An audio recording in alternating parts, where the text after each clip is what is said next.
Bom dia. Queria compartilhar com vocês aqui algo que há muito tempo mexe muito comigo, há muito tempo me incomoda, me provoca, me faz pensar,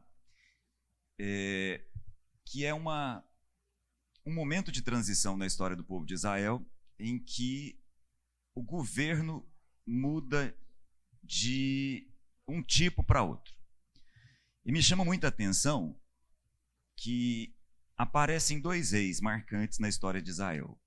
O primeiro rei é aquele que dá o nome do apóstolo Paulo, que é Shaul, Saul, né, de onde vem Saulo, lá do Novo Testamento. O segundo rei é Davi, que a gente conhece extremamente bem. E me chama muita atenção, eu não estou aqui querendo comparar as pessoas, Saul e Davi, mas eu sou obrigado a comparar o que eles representam, a pensar os símbolos que eles nos trazem muito claro.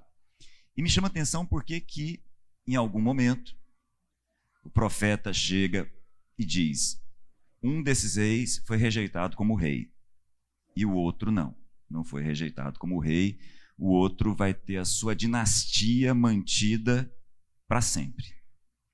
Isso me chama muita atenção, muita atenção.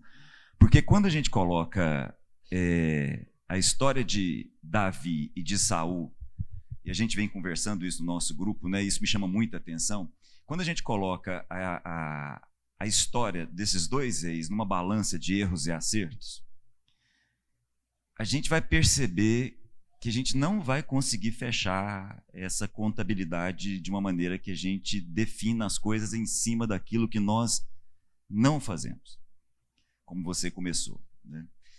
Quando eu fico pensando, né, por exemplo, quando a gente olha para Saul, eu não sei quantos de vocês conhecem a história de Saul, mas Saul é um cara que vem de uma família rica e influente. O pai de Saul era rico e tinha uma influência no lugar onde ele estava.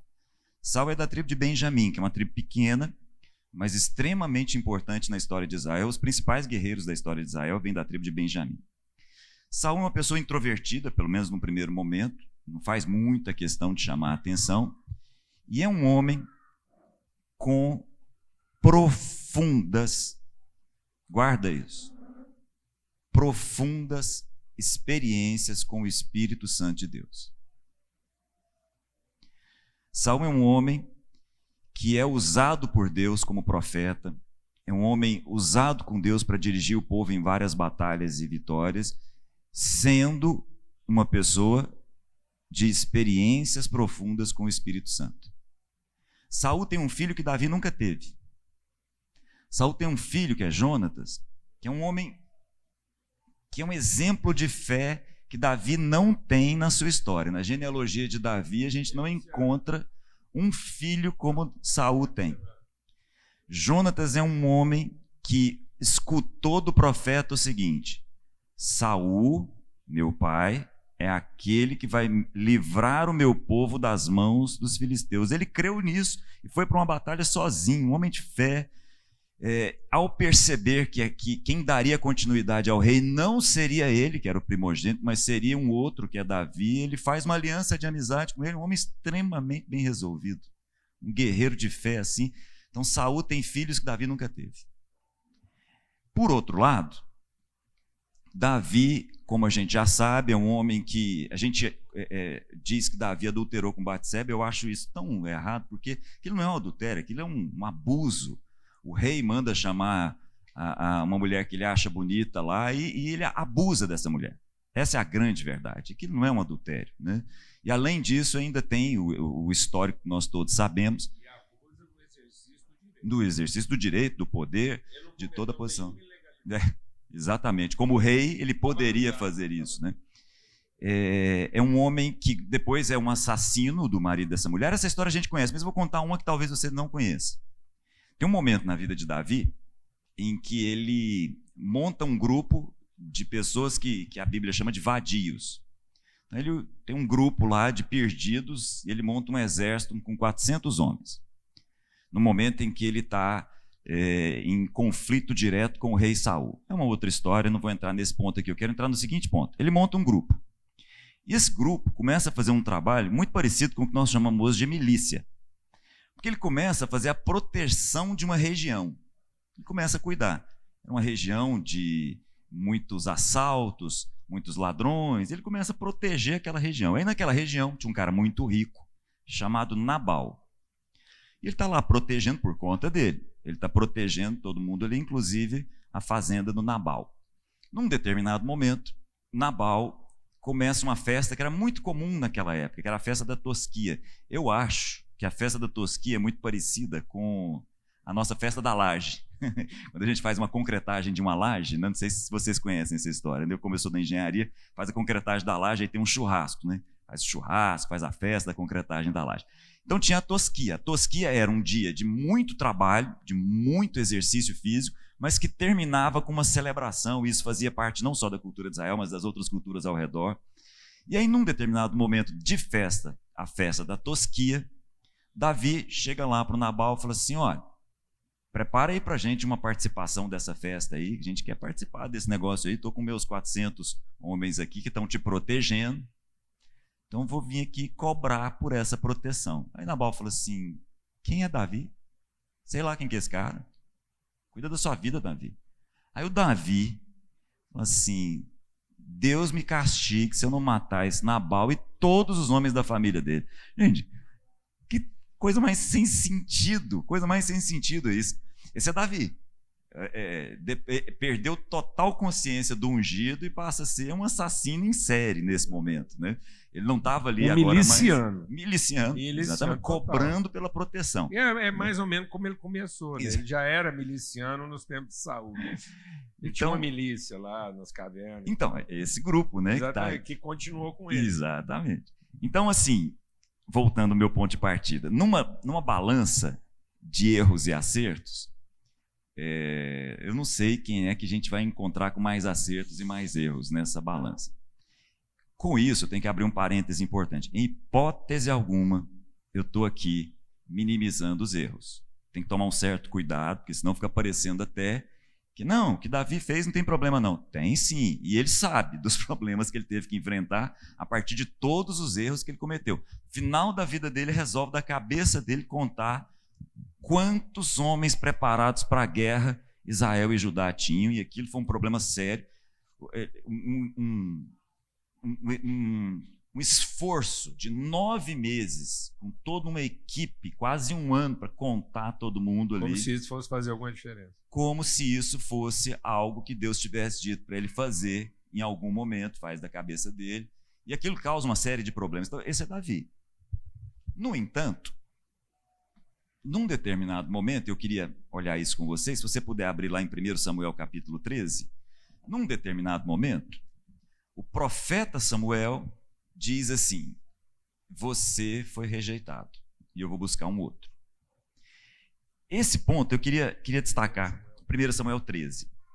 Eu queria destacar isso com vocês, mas eu preciso, eu acho que é de fundamental importância, porque isso não é tão simples. Eu preciso fazer uma avaliação com vocês do tempo, preciso fazer uma avaliação das circunstâncias que estão ali, porque senão corre o risco da gente não prestar atenção em alguns detalhes. Então, primeiro detalhe importante, como eu disse, nós estamos num momento em que o governo de Israel está sofrendo uma transição. Até aquele momento, quem governava Israel eram líderes levantados por Deus que não faziam parte de nenhuma hereditariedade. Então, Deus levantava líderes. O primeiro desses líderes foi Josué. Josué não deixou uma descendência. O último desses líderes é Samuel. Samuel, além de um líder, aquilo que o Antigo Testamento chama de juiz, é uma palavra que não é boa para a nossa tradução, porque ele não tem nenhuma relação de julgamento, nenhuma relação legal, nenhuma relação com discernir leis. Quem fazia isso nessa época eram os profetas, mas em especial os sacerdotes. A figura do juiz, ele não era um julgador. Não era um julgador. Ele é um magistrado, ele representa todos os interesses da comunidade. Exatamente. Ele é apto para orientar em qualquer assunto. E em especial, ele não é julgador de lei. Isso. Ele pode ser uma referência, ele é um gestor, né, de relacionamento. E uma referência que diz para onde nós vamos numa guerra X, Y, Z contra quem... Qualquer assunto. Qualquer assunto. Então nós estamos numa transição. Nesse momento de transição, Samuel ele era um líder, Samuel um dos homens mais E importantes. diga-se de passagem, muita gente fica aí invocado com esse negócio. Como isso não é uma questão de governo, é uma questão assim de gestão das relações comunitárias, já naquela época havia juíza. Então o povo aí fica numa celeuma danada aí. Tá vendo? Nessa questão, quando se trata da questão da gestão, das relações, do dia a dia da comunidade, houve juízas. É o caso de Débora, né? De Débora. Enfim, então, nesse momento nós temos um regime de governo. Mas o povo se reúne diante de Samuel, que já estava velho, cabelos brancos, fala assim: Samuel, nós queremos um rei. Até aí tudo bem, o detalhe é o resto da frase, né? Nós queremos um rei como as outras nações. É uma longa história, mas Samuel falou: tá bom, entendeu em Deus, então vamos escolher um rei. Escolhe Saul.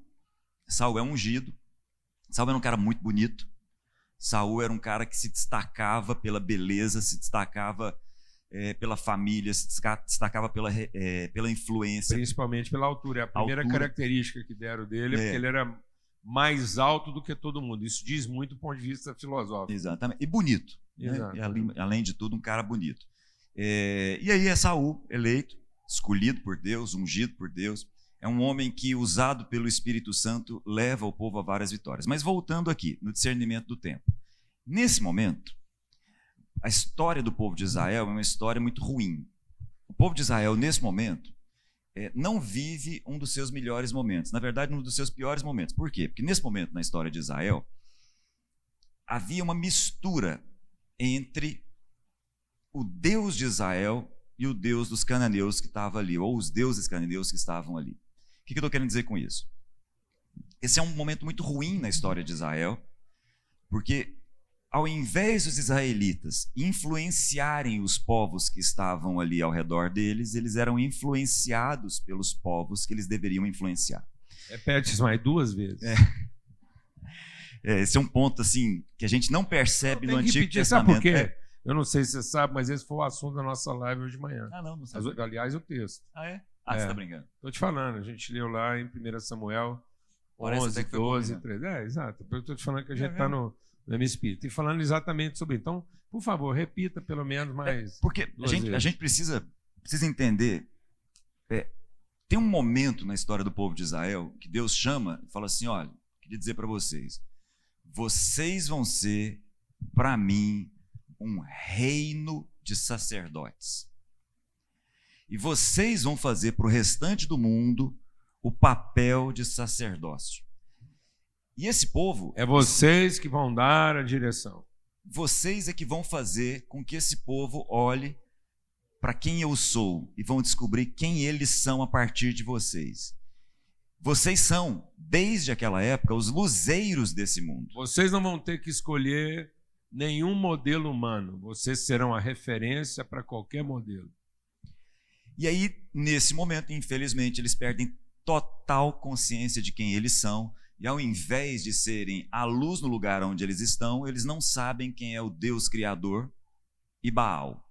Na verdade, na concepção e na mente deles, era só uma questão de saber quem era o maior e quem era o menor, mas na melhor das hipóteses a gente faz o seguinte: a gente oferece sacrifício para os dois e a gente está bem resolvido. Esse é o momento em que o profeta Samuel aparece, o sacerdote Samuel aparece. Samuel era um sacerdote, Samuel era dos coatitas, Samuel era um levita. Então Samuel aparece, chama a turma e fala assim: gente, deixa eu fazer um negócio aqui, presta bem atenção. Vocês precisam, a partir de hoje, fazer uma escolha, uma decisão entre o Deus dos deuses, o Deus de Abraão, de Isaac e de Jacó, ou esses deuses que estão aí na casa de vocês. E eles falam: tá bom, nós estamos numa situação tão ruim que se é isso que nós temos que fazer, é isso que nós vamos fazer. E aí acontece um momento chamado Ebenezer, um momento lindo na história de Israel, aonde o povo entra em guerra. E Samuel fala assim: vou simbolizar aqui o que tem que ser esse momento. Esse momento tem que ser um momento de submissão. Então vou fazer o seguinte: eu vou apresentar para vocês um sacrifício que representa isso, submissão a Deus. Nesse momento, e aí surge a expressão: até aqui nos ajudou o Senhor. Nesse momento a guerra é vencida pelo próprio Deus, o povo nem entra na batalha. Isso ficou uma marca registrada para a história desse povo. A história desse povo é uma antes de Ebenezer e outra depois de Ebenezer, uma pedra levantada lá, e isso ficou para eles lembrarem: olha, dependam de Deus. Ao depender de Deus, a submeter à vontade de Deus, vocês vão caminhar como devem. Ao tomarem as rédeas das suas próprias vidas... Nós podemos ter uma eleição bem melhor dia 2 se todo o povo de Deus no Brasil se convertesse no sábado, dia 1º.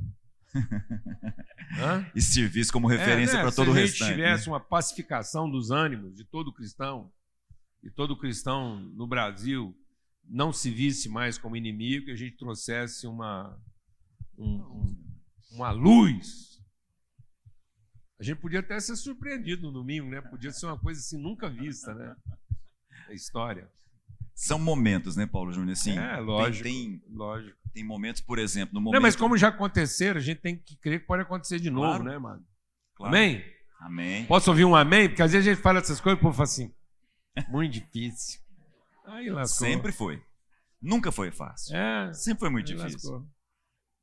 Amado, eu vou falar uma coisa para você. Posso falar uma parte aqui? É o seguinte, vou explicar um negócio. Toda vez que alguém vem e fala, papai, Deus me deu uma palavra a seu respeito. Se for bênção, eu falo amém. Não quero nem saber.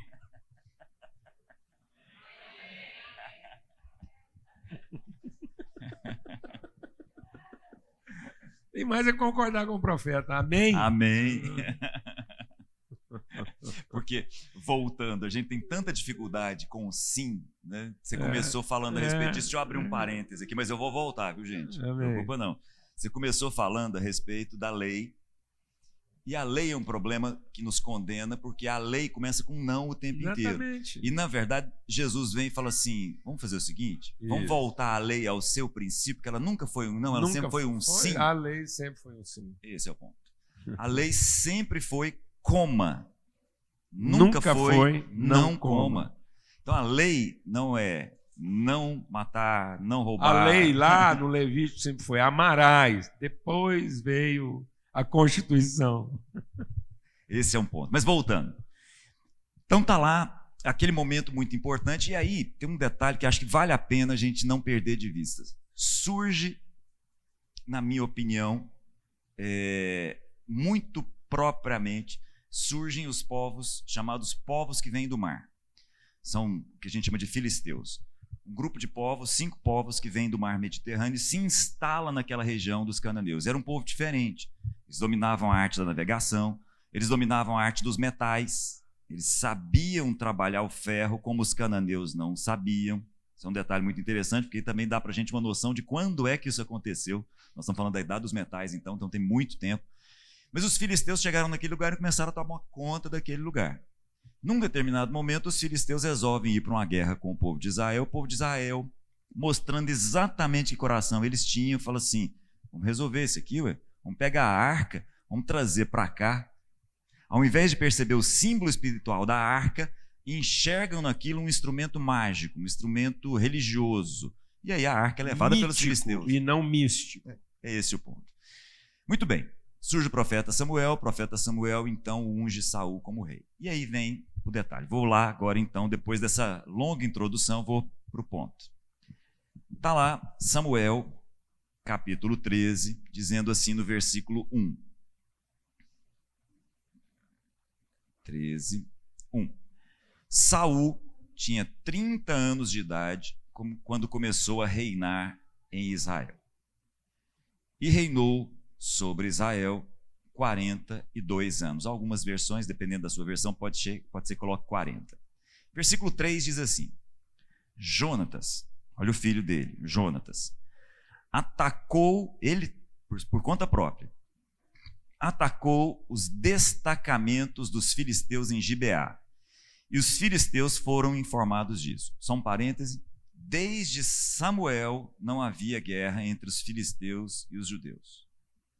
Desde aquele dia que uma pedra foi levantada e uma vitória foi dada a partir da submissão ao Senhor, os filisteus ficaram quietinhos. Mas aí o Jonatas cutuca a onça com vara curta. Então Saul mandou tocar a trombeta por todo o país, dizendo que os hebreus saibam disso. Então uma guerra é começar. Muito bem. Essa guerra começa e o povo se prepara. Eu não vou ler o texto, porque o texto é longo, mas o fato é o seguinte, os filisteus se organizam muito melhor do que os judeus para uma guerra. Muito mais homens, muito mais instrumentos de guerra, e vão para a guerra. Eles estão lá prontos. Os judeus numa cidade, os filisteus numa outra cidade, e a guerra está ali pronta para acontecer.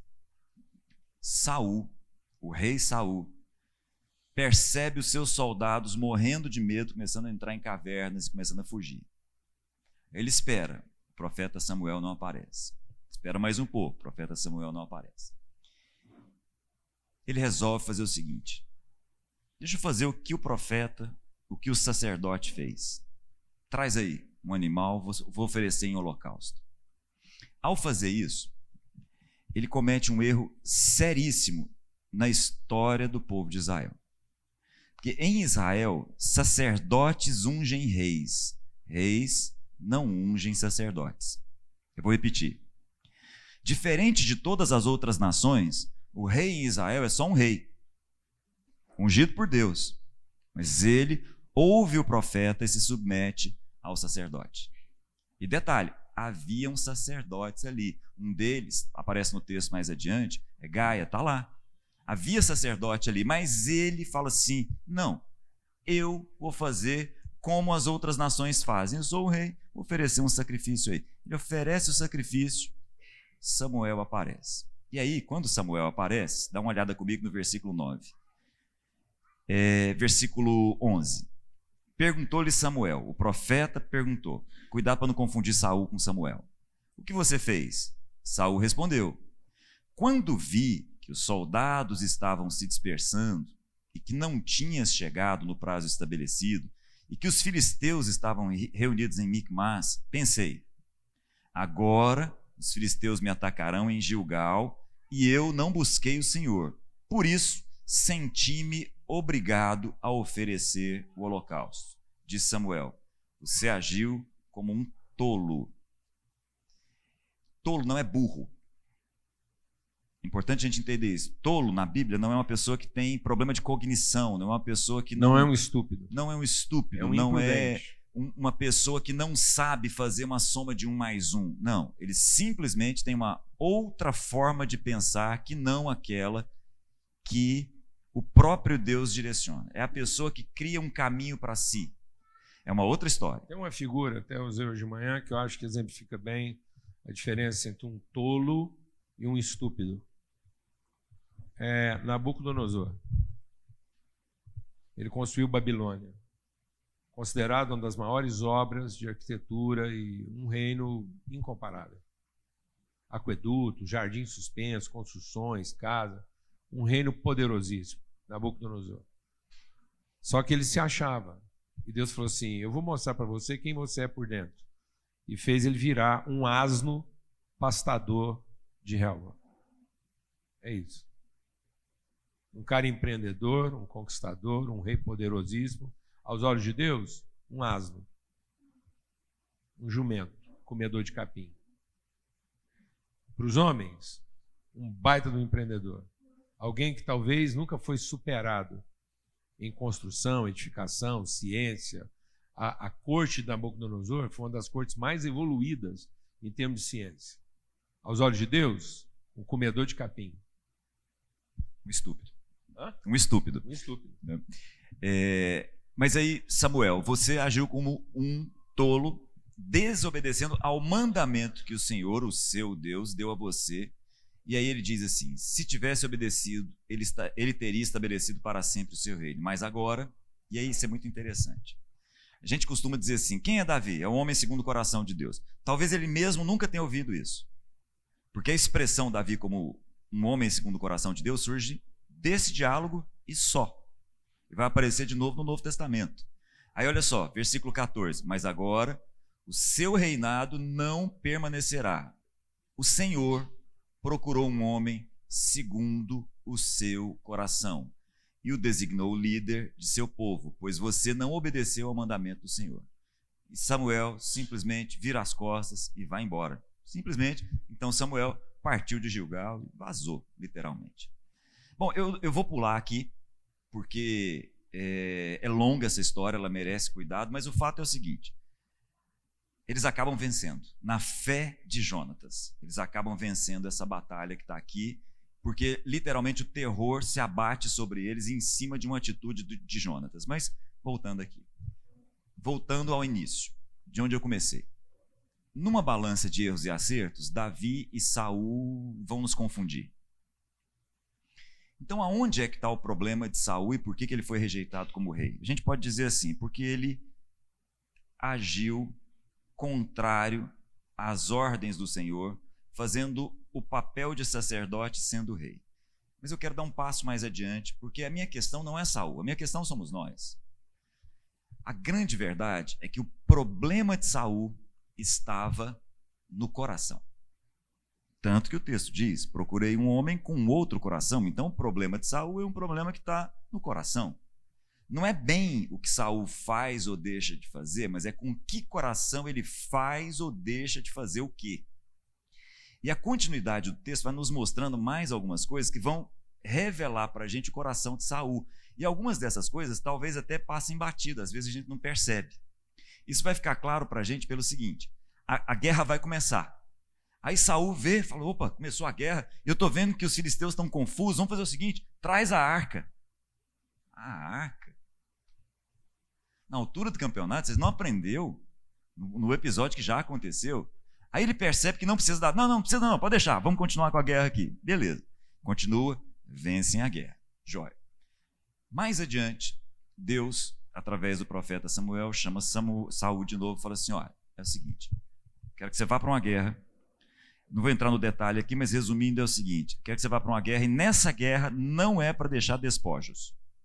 Não é para você pegar aquilo que uma guerra te daria e trazer. Então não é para você trazer absolutamente nada. Nada. Não pega boi, não pega nada, roupa, ouro, não, é para deixar tudo lá. Essa é uma guerra diferente. Como algumas vezes aconteceu, como é o caso de Jericó, é o caso de Ai, é uma guerra em que tudo vai ser consagrado para destruição. É uma expressão difícil do Antigo Testamento, mas é o fato. Beleza, ele vai para essa guerra. Ao ir para essa guerra, ele não faz aquilo que deveria fazer. Ele faz o seguinte, ele separa o que tinha de melhor e guarda. Escolhe os melhores bois, os melhores carneiros, os melhores despojos da guerra e leva com ele. Muito bem. Quando o profeta fica sabendo, ele vai em direção ao rei e não acha o rei. Se você olhar comigo no capítulo 15, quase ninguém percebe isso. Ele faz uma passagem pelo Monte Carmelo. E lá no Monte Carmelo, Saul levanta um monumento em homenagem a si mesmo. Está lá no capítulo 15, versículo 22. De madrugada, Samuel foi ao encontro de Saul, mas lhe disseram, Saul foi para o Carmelo. Famoso Carmelo do Elias mais adiante, e lá ele ergueu um monumento em sua própria honra. Então, percebendo que o coração desse homem começa a aparecer na história, e aí mais adiante aparece o fim da história.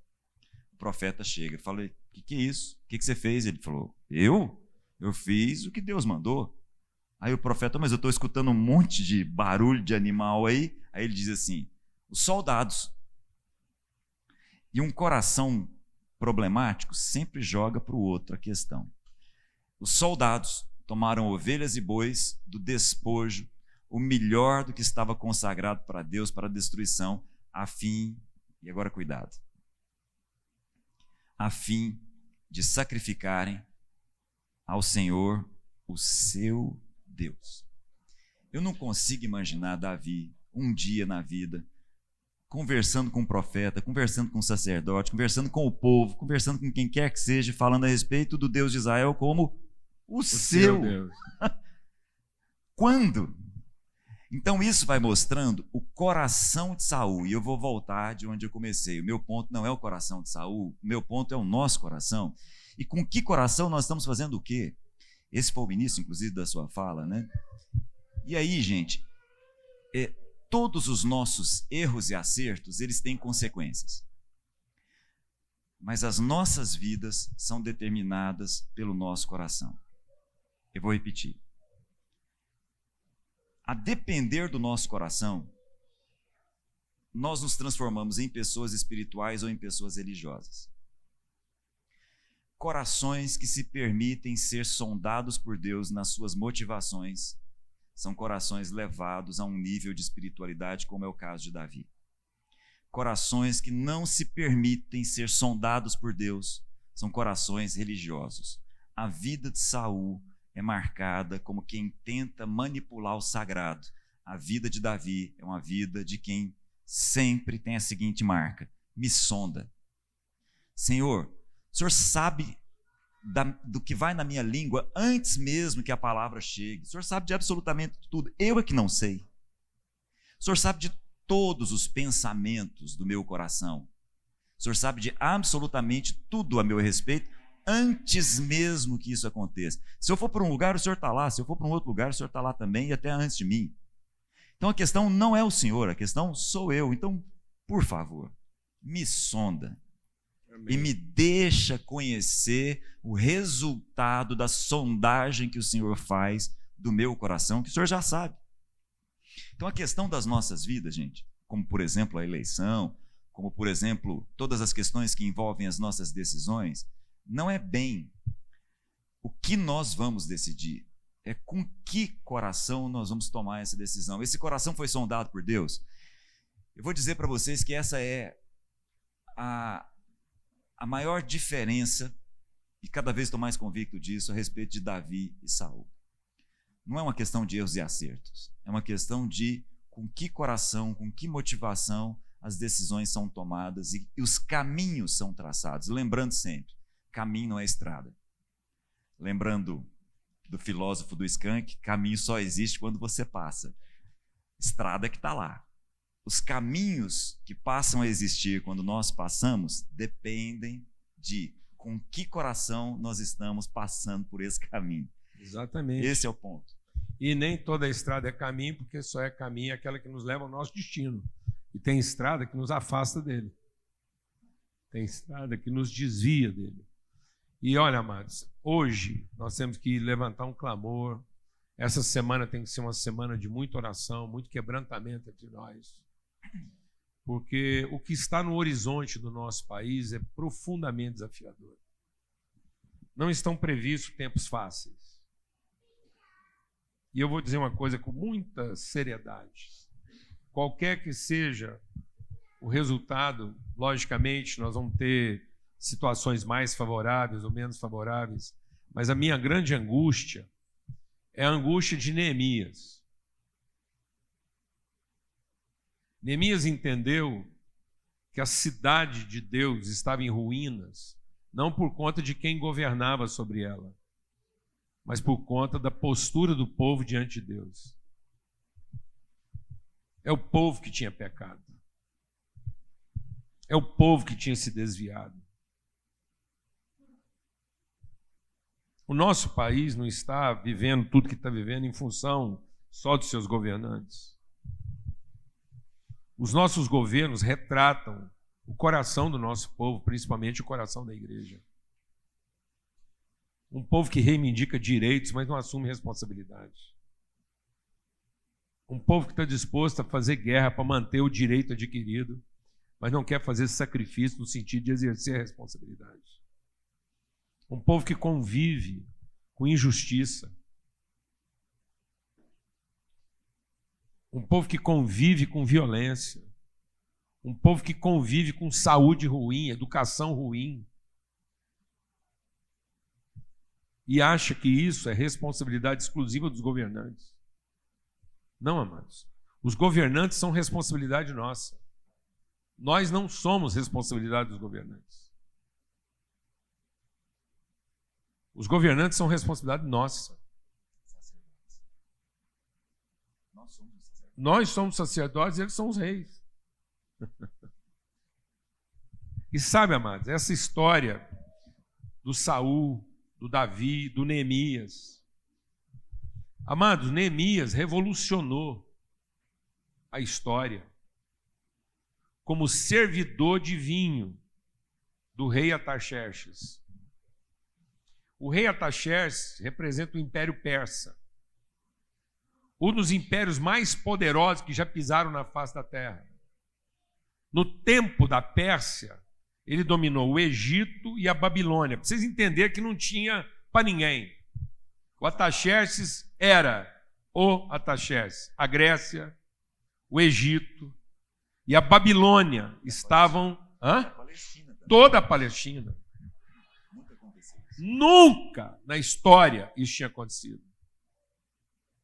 O poder intelectual, a referência religiosa, o poder bélico, o poder cultural, a cultura babilônica, o poder egípcio, de história, de tudo, a intelectualidade grega, a espiritualidade hebraica, tudo estava lá no governo do Xerxes, do Artaxerxes. O cara que servia o vinho dele à tarde entrou para servir um copo de vinho para o cara.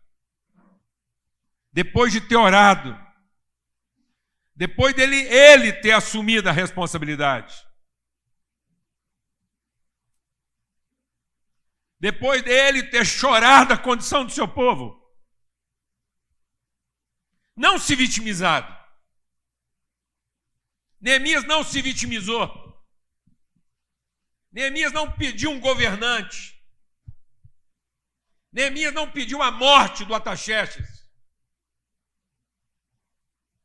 Neemias se quebrantou diante de Deus e se arrependeu e disse: sabe por que está essa bagaça, Deus? Porque nós pecamos. Porque nós abandonamos a tua palavra. Porque nós escolhemos a nós mesmos. Porque nós nos omitimos da nossa responsabilidade de ser referência para esse povo. Não abriu a boca. Entrou para fazer o serviço que ele fazia todo dia. E o rei olhou nele. O que está acontecendo com você, Neemias? Qual a razão da sua tristeza? Qual Deus que o...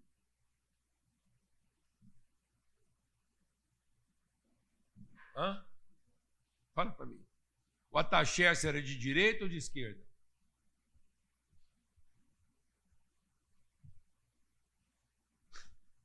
Amados, para de bobagem. Quem governa o mundo não é nem a direita nem a esquerda, é quem tem o poder.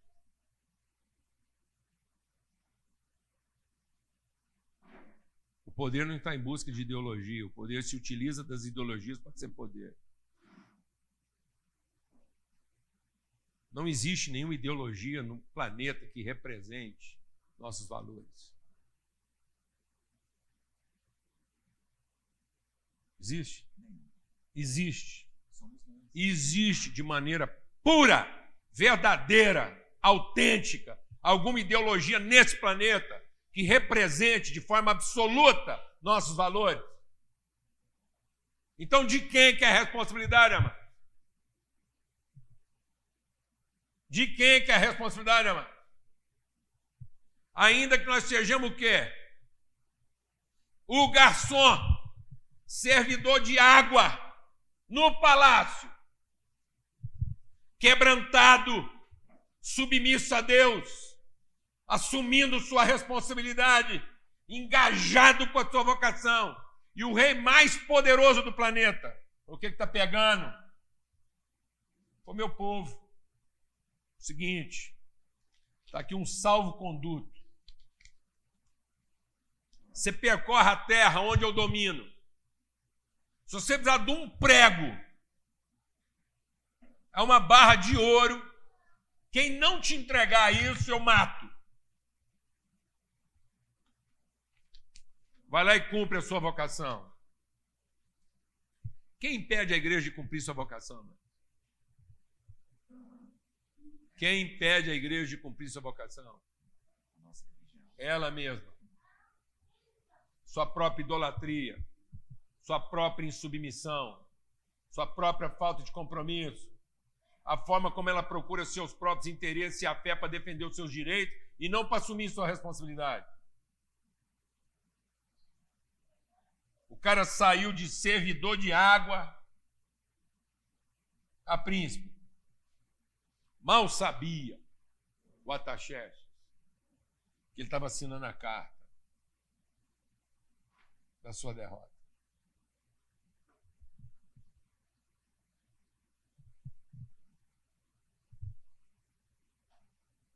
Amém, irmão?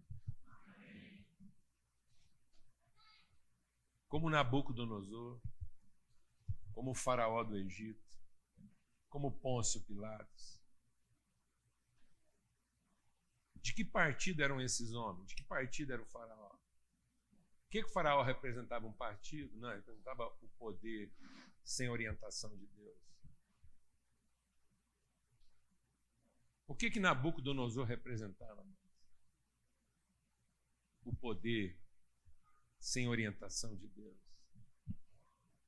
Sem compromisso com a justiça, sem compromisso com a verdade. O poder com compromisso com o poder. O poder se esforçando para manter o poder.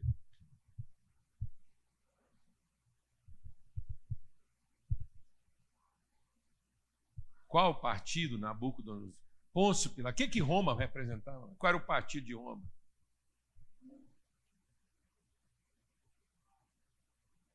Qual era o partido de Roma?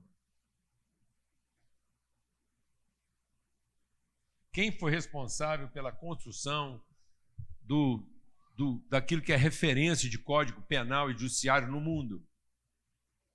O que é? Alex o quê? Romana. Qual era o emblema? Qual era o emblema escrito no pé da águia romana? Guerra. Não, qual era o lema do Império Romano? Pax. A Pax Romana. A Pax a qualquer custo. A Pax morra quem morrer. Sofra quem sofrer. A paz imposta pelo direito, pelo poder. A paz feita na força. E não na conversão dos corações. A paz do juízo e não da misericórdia. A paz da punição e não do arrependimento e do perdão. Paz romana. O cerne dos códigos penais e judiciários do mundo inteiro que se dizem civilizados. Onde está a sede do imperialismo religioso? Roma nunca foi extinta. Só mudou sua forma de atuação. E para desgraçar, depois da reforma, pariu seus filhos mal paridos de pequenas Romas, espalhadas pelo mundo inteiro. Porque agora, para desgraçar, os evangélicos são mais pluriromanos do que católicos. Nós aderimos a uma pluralidade romana para não ter a responsabilidade de ser católico. Uma igreja única, verdadeira, pautada pela unidade, pela misericórdia, pelo perdão, pela bondade. Isso é característica de reino de Deus. Isso é característica de reino de Deus. E está aí. Ó. Qual a diferença? Voltando aqui, qual a diferença de Saul e Davi? É o caráter? É a força? Não. Saul e Davi provam que é possível vencer pela força e é possível vencer pela estratégia. Entre um e outro está Jonatas. Jonatas venceu a batalha contra os filisteus de 4. Se Davi venceu o maior dos filisteus numa pedrada, se Saul venceu os filisteus na espada, Jonatas venceu de 4. Ele ficava de 4, o cara empurrava os caras caíam, o empregado dele é que matava, não era ele. Jonatas, o inventor da cama de gato. Famosa cama de gato, a gente fazia isso muito na escola. A gente quem? Nós fazíamos, você nunca fez, não? Eu fazia. A gente. Toda vez que você encontrava um cara mais forte que você, juntava 2 mais fracos, um ajoelhava nas costas dele, o outro empurrava. Caído, ele era tudo igual. Quem aqui já fez cama de gato? Não é possível. Aí, ó, vamos confessar aí. Cama de gato é uma estratégia de guerra muito eficaz. Quem inventou foi o Jonatas, inspirado por Deus. Tá vendo? Aí, amado, e aí? É o caráter desses homens. Qual é a diferença? Saul não se arrependia. remorso. Exato. Muito remorso. Ele ficava desapontado por perceber que deu errado. Toda vez que dava errado, o Saul entrava em crise porque ele percebeu que deu errado e ele não conseguia assumir a responsabilidade das coisas erradas que ele fez. Aí ele tinha que pôr a culpa em alguém, ficava aborrecido, perdia a fome, declarava jejum, fazia o cross. Pedia oração, pedia para o profeta orar para ele. O cross, virava o religioso que ele não foi. E agora, o que era o Davi? O Davi, no meio da história, arrependia. No meio da exortação, arrependia. Então, qual era a diferença básica entre os dois? Caráter, capacidade, competência, desempenho, estratégia. Não, a diferença básica entre os dois era o coração. Sabe do que essa nação está precisando hoje? De um coração. Sabe quem pode trazer o coração de Deus para as ruas? Domingo, somos nós. As ruas do Brasil, nessa semana, não precisam conhecer. Escolhe quem você quiser, vota em quem você quiser. Faz o que a sua consciência te mandar. Mas em nome de Cristo Jesus, independente de quem você vai votar, leve um coração para a rua. Um coração que ama. Um coração que faz pelo outro o que você gostaria que fizesse por você. Um coração que ora pelos seus inimigos. E vamos inundar esse país de misericórdia, de bondade, de gentileza, de doçura. Liga para as pessoas que você ofendeu num debate político partidário. Liga para os amigos que você perdeu essa semana e se reconcilie com eles antes de domingo. Quem sabe haja esperança. Liga para alguém que você deferiu palavras de ódio para falar palavras de bondade. Refaça as amizades que você desfez por conta de uma coisa louca. Reconcilie com seus amigos, com seus líderes, com seu povo. Ajoelhe-se e peça perdão por todas as pessoas que você amaldiçoou por conta dessa desgraceira. Esse fomento de ódio, de partidarismo, de facção, que está dividindo o nosso povo. E exerça misericórdia, exerça compaixão, exerça bondade, exerça longanimidade, exerça esperança, exerça fé. Seja representante de fé. Não saia da sua boca nenhuma palavra que amaldiçoe. Abençoe e não amaldiçoe. Isso é evangelho.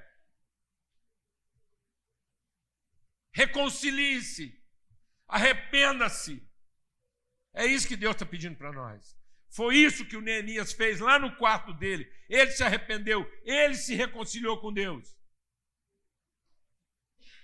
Ele pediu para Deus misericórdia sobre o povo dele.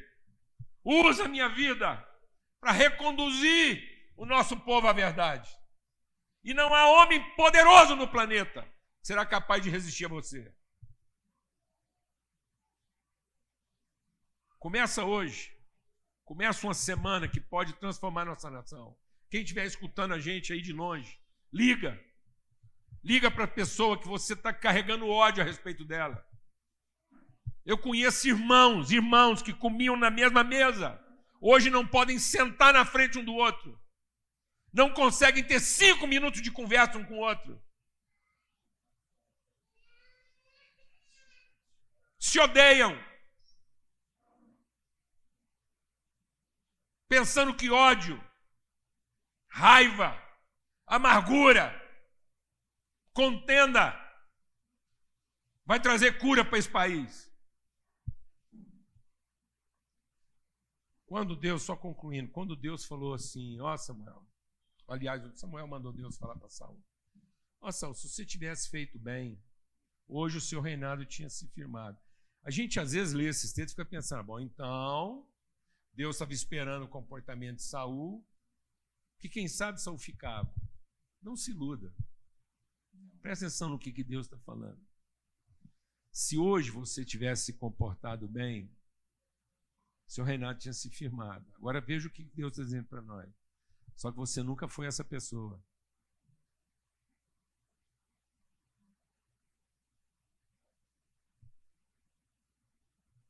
Portanto, eu não tenho que me arrepender das coisas que eu faço. Eu tenho que me arrepender da pessoa que eu me tornei. Porque essa pessoa nunca vai fazer aquilo que fará com que o seu reino perpetue. Por isso, arrependimento não é a tristeza de ter feito a coisa errada, porque isso Saul sempre fez. O arrependimento é a tristeza de reconhecer a pessoa que eu me tornei. Porque essa pessoa que eu me tornei nunca